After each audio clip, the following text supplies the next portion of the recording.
Defenders of Ardania is a tower defense game with a twist. The twist is that in addition to placing towers, defending yourself, you also have to send out units and try to take your opponent's base down, or take the towers down and clear a path for your units to take it down. Fans of the tower defense genre that start playing Defenders of Ardania, I think will be surprised about the impact that the offensive capabilities have. It sort of turns the game around a bit, because you can, of course, you need to have your towers in place, but you also need to play a bit of a meta game as you see what your opponent puts up. What tower does he have? What unit does he send? So there's more information going on. So it's both it's equal parts thinking and being quick with your reflexes to beat this game.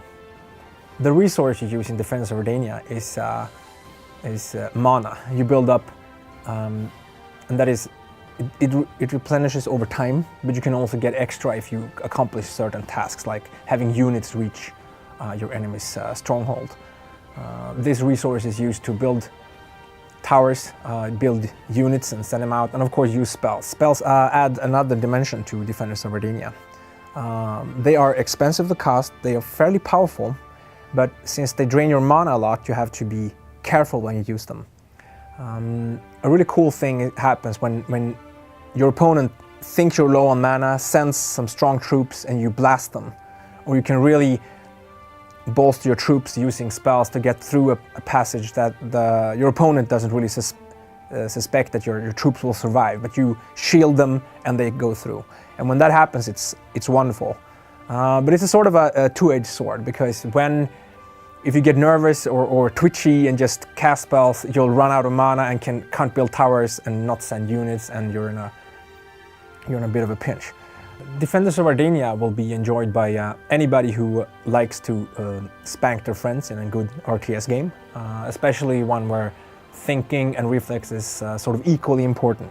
It has a single player portion, which is really cool, where you learn the ropes, and I think a lot of people will have lots of fun, but it's in the multiplayer, I think, where it really shines, where you have a thinking, mean opponent that really want to hurt you.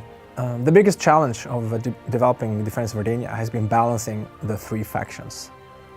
You have the underworld factions, mostly undead and demons. You have a nature faction with a lot of beasts flying and on foot, and you have the civilized, which is elves, dwarves, and other good-natured folk like humans.